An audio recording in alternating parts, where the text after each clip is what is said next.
Shalom peuple de Dieu, la maison de la restauration vous souhaite le bienvenu. Voici comment se présente le programme de nos cultes. Tout le mardi, nous venons pour étudier la Bible dès 17h juste à 19h30.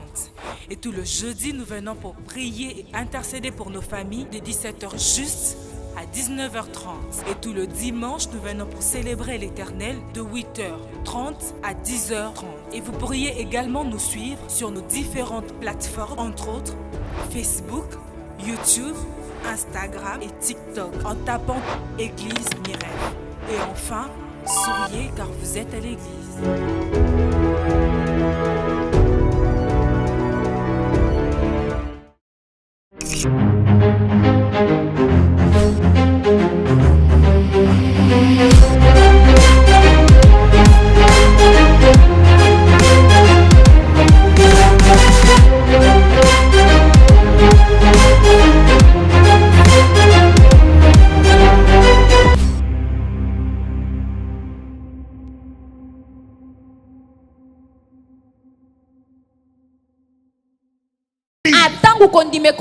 La foi commence à quitter. Quelquefois, c'est un signe qui indique qu'on commence à sommeiller spirituellement.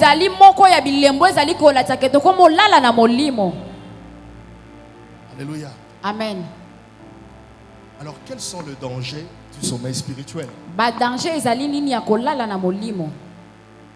Quels sont les dangers du sommeil spirituel? Le premier danger du sommeil spirituel, c'est que le sommeil spirituel nous rend vulnérables aux attaques de l'ennemi. Le sommeil spirituel rendra une famille vulnérable aux attaques de l'ennemi. Matthieu chapitre 13, le verset 25.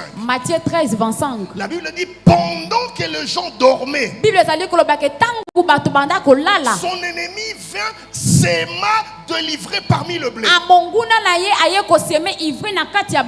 Pendant qu'ils dormaient, pendant qu'ils étaient dans le sommeil, c'est à ce moment-là que l'ennemi est venu attaquer.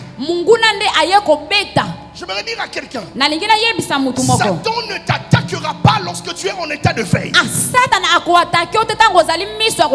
Il profitera lorsque tu es en état de sommeil spirituel pour venir s'aimer la mauvaise graine qui amènera à la destruction.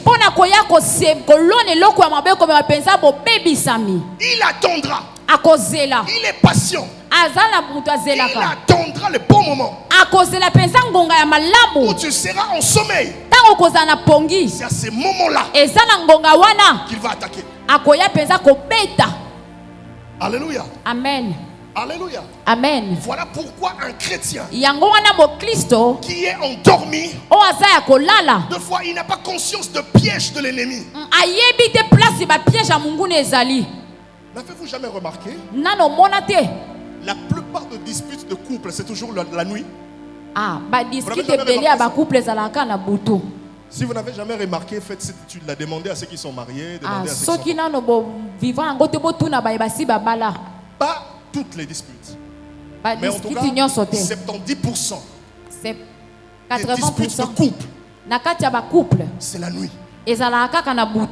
C'est la nuit. Et lorsqu'ils se disputent, vous vous disputez, vous dormez en colère et vous ouvrez une porte à l'ennemi. Et l'ennemi entre, il commence à travailler.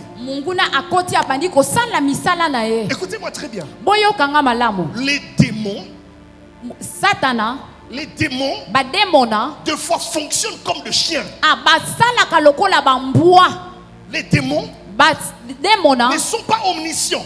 Ils ne connaissent pas tout. Mais ils peuvent deux fois sentir l'odeur de la bénédiction arriver.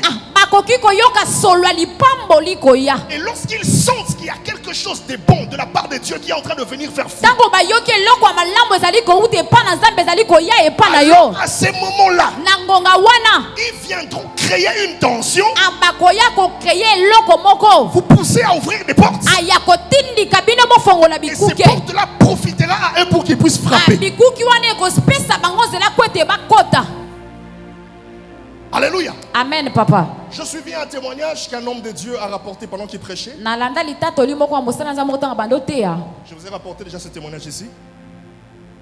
Il a expliqué que un couple a connu un problème la nuit. Ça s'est passé comment? Ils étaient en train de dormir. L'homme a eu un songe, un très mauvais songe. Un cauchemar. Il a sursauté. Il a réveillé sa femme. Marie-Jeanne, la mouka to sambela. La loti de toi bien té. Sa femme qui était fatiguée, elle a refusé. Et l'homme, au lieu d'avoir le discernement et la sensibilité de prier seul, il a insisté, il réveillait toujours sa femme. Et comme sa femme prenait ça pour un dérangement. Alors à Katili Lingala, et après l'homme s'est fâché, ils ont commencé à se disputer. Au lieu de prier, le moment de prière se transforme en un moment de dispute. Et pendant qu'ils étaient en train de se disputer, juste quelques minutes après, il y a leur fille qui est venue toquer à la porte. Papa, viens voir. Et il est allé dans la chambre des enfants. Il y a le garçon qui a fait une crise. Ils ont pris l'enfant, ils ont mis dans le véhicule. Et quand ils sont amenés à l'hôpital, l'enfant était décédé. Et cet homme qui raconte ce témoignage, il est en train de dire: si j'avais compris l'appel de Dieu ce jour-là, à la prière, mon fils n'allait pas mourir. Je sais que deux fois nous ne comprenons pas. Et le diable le sait. Il créera un problème et il en profite. Alléluia. Amen. Donc lorsque nous sommes dans un état de sommeil, nous devenons vulnérables aux attaques de l'ennemi. Mes frères, derrière chaque sommeil spirituel, il y a un acteur qui se cache. Et cet acteur, c'est le diable. Et cet acteur, il a des buts précis. Et il utilise la distraction comme moyen stratégique. Il te poussera à faire autre chose que ce que tu aurais dû faire. Et le but, c'est de te faire manquer la bénédiction de Dieu. Voilà pourquoi j'aimerais dire à une famille, à une personne, chaque fois que vous sentez une augmentation de la tentation, sachez que votre bénédiction est proche.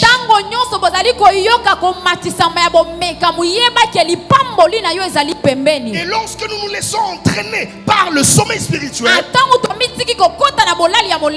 à ce moment-là, la maladie peut frapper. La mort peut frapper. La pauvreté peut frapper. La sécheresse peut frapper. Alléluia. Amen. Alléluia. Amen. Deuxième danger du sommeil spirituel. Danger à mi balé. C'est la perte de la sensibilité spirituelle. Ezali kozanga sensibilité à molimo. La perte de la sensibilité spirituelle. Kozanga sensibilité à molimo. Lorsque on tombe dans le sommeil spirituel, on perd la sensibilité spirituelle. Un cœur endormi devient insensible à la voix de Dieu. Le sommeil spirituel nous rend insensibles à la voix de l'Esprit. Le Saint-Esprit te parle d'un danger, mais comme tu es insensible, tu ne sais pas discerner et capter cela.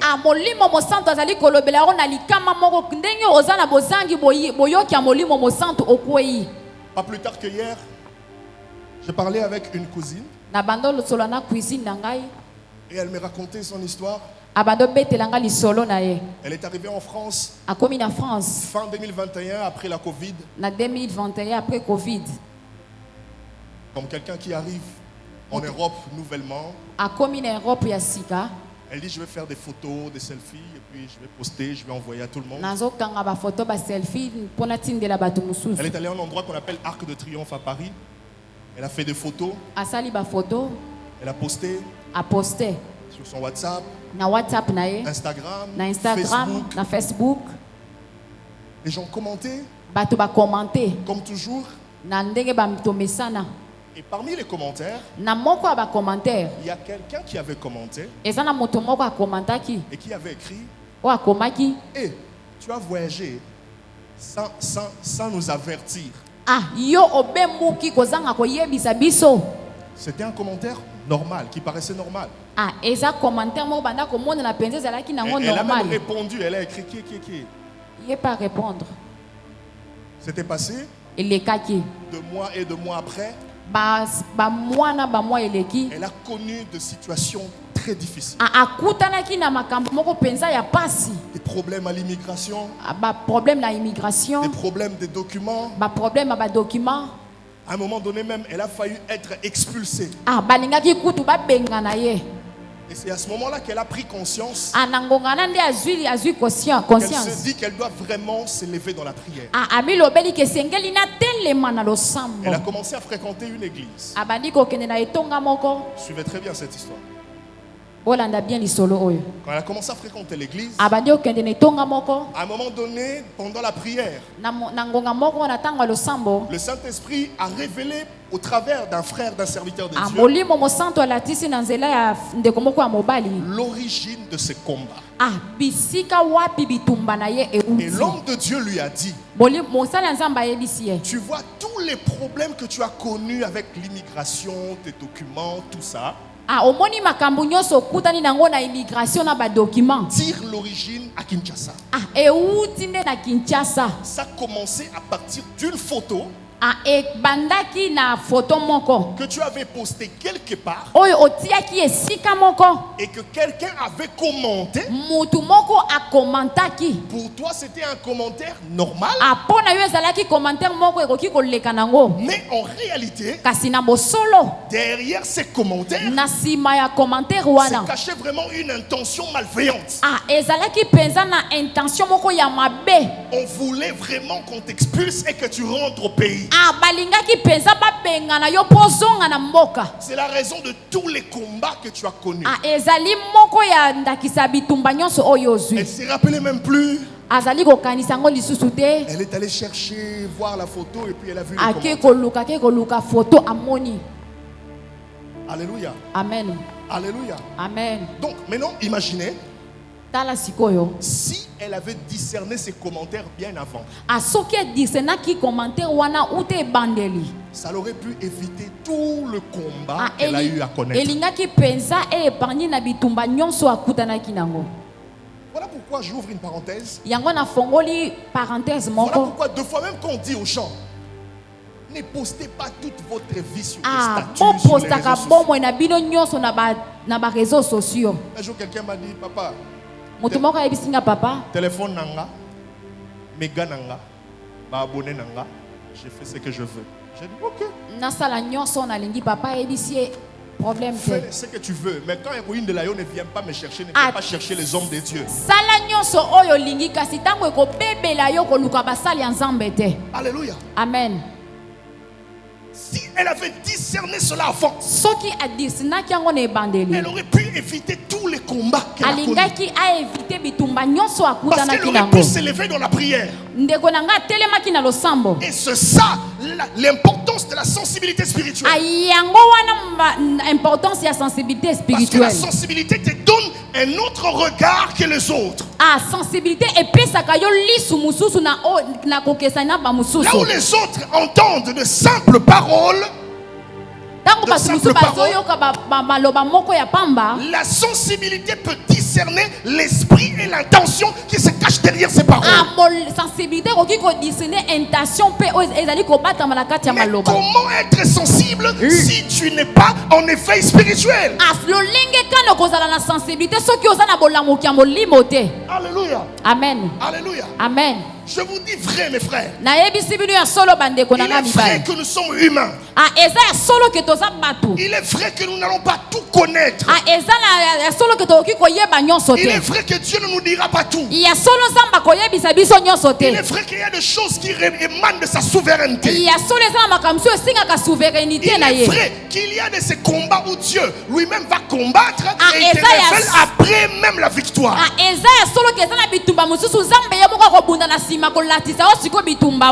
il y en a d'autres où il va t'avertir bien avant. Quand tu te lèves dans la prière, et si tu ne te lèves pas, ça arrivera. Ne condamne pas Dieu, parce qu'il t'a déjà averti. Il t'a fait déjà parler. Alléluia. Amen. Donc lorsque nous sommes en sommeil spirituel, nous perdons la sensibilité spirituelle. Nous devenons vulnérables, insensibles. Le Saint-Esprit nous parle, mais on ne sait pas écouter sa voix, parce que notre esprit est devenu lourd, insensible aux avertissements de Dieu. Alléluia. Amen. Le troisième danger, nous allons prier. Le troisième danger du sommeil spirituel, c'est la stagnation et les reculs spirituels. La stagnation et les reculs spirituels.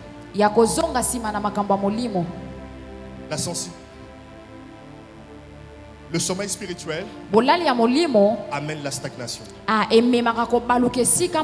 amène le recul spirituel. Au lieu d'avancer avec Dieu, vous serez en train de reculer. Vous serez en train de stagner. Votre relation avec Dieu ne progressera pas. Voilà pourquoi l'auteur des Hébreux, dans Hébreux chapitre 5, le verset 12, il est en train de dire: vous qui devez être de maîtres, mais vous êtes encore au lait. Il y a longtemps, vous devez être loin, mais vous êtes encore au lait, parce que vous êtes en sommeil spirituel.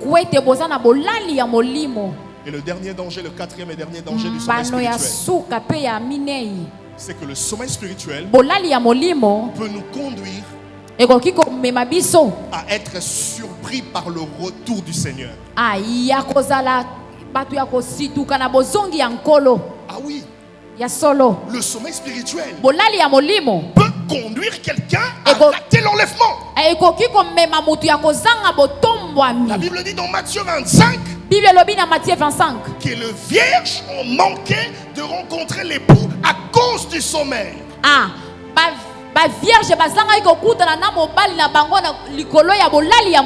Et c'est cela même la stratégie du diable. C'est même ça l'objectif du diable. C'est que le diable vise lorsqu'il garde des familles, lorsqu'il garde des chrétiens dans le sommeil spirituel. C'est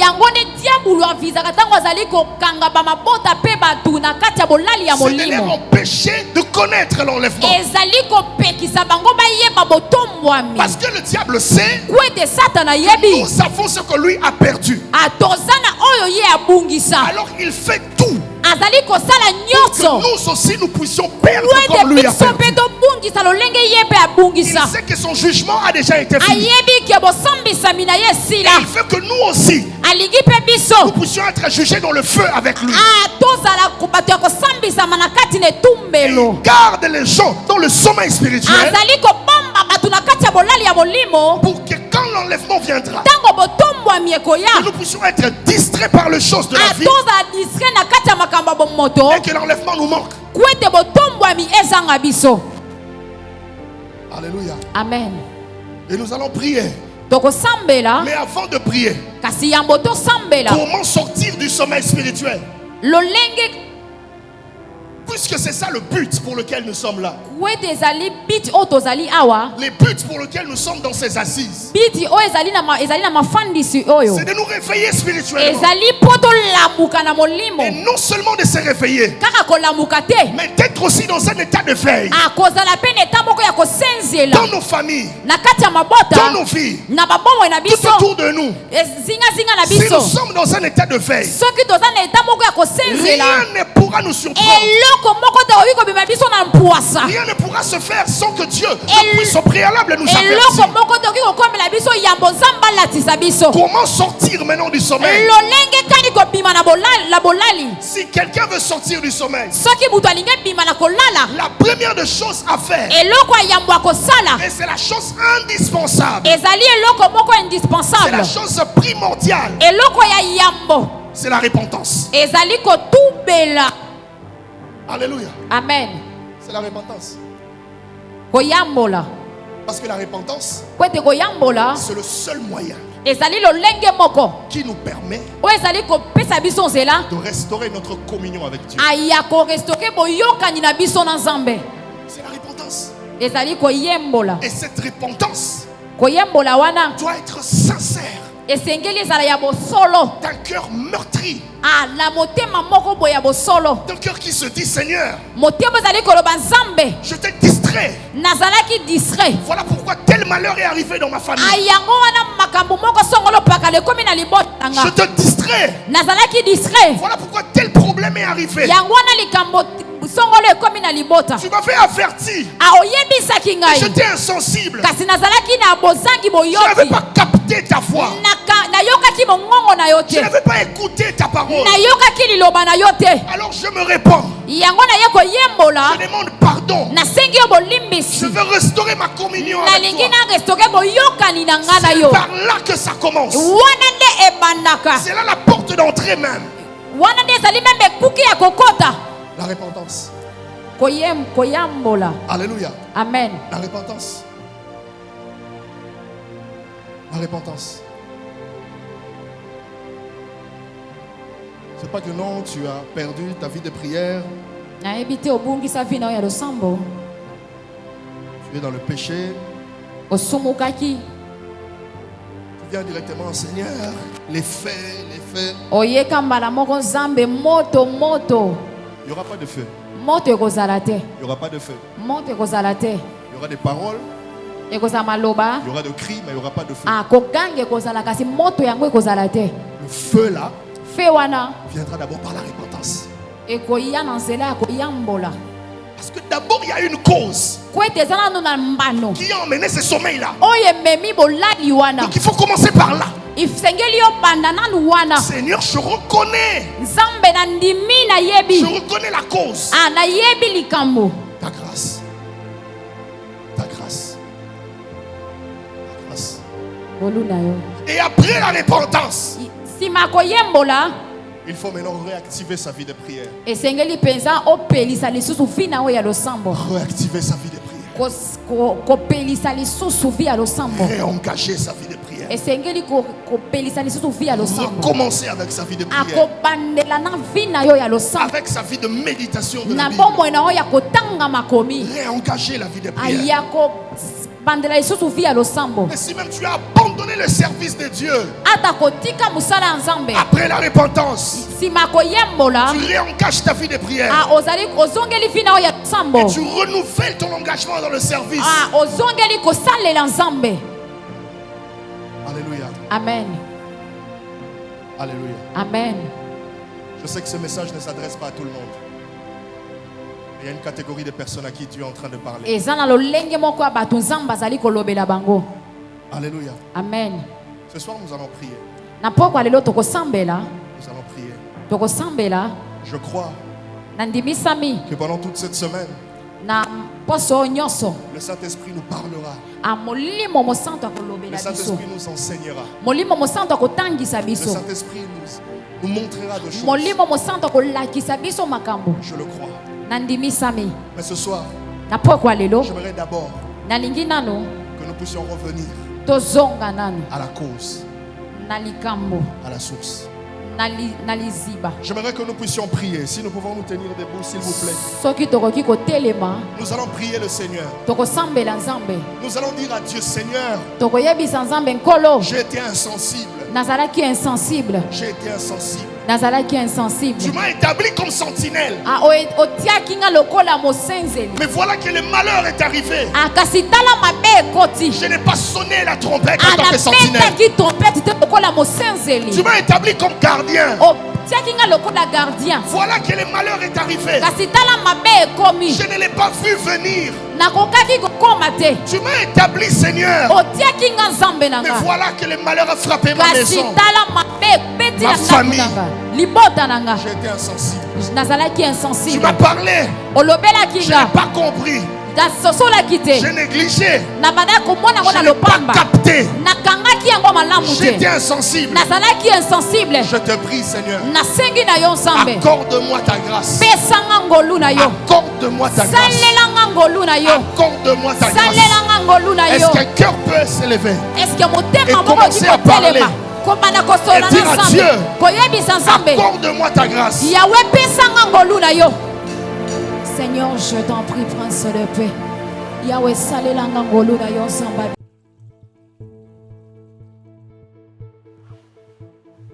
Shalom, peuple de Dieu. La maison de la restauration vous souhaite le bienvenu. Voici comment se présente le programme de nos cultes. Tout le mardi, nous venons pour étudier la Bible dès 17h juste à 19h30. Et tout le jeudi, nous venons pour prier et intercéder pour nos familles dès 17h juste à 19h30. Et tout le dimanche, nous venons pour célébrer l'Éternel de 8h30 à 10h30. Et vous pourriez également nous suivre sur nos différentes plateformes, entre autres Facebook, YouTube, Instagram et TikTok en tapant Église Mirel. Et enfin, souriez car vous êtes à l'église.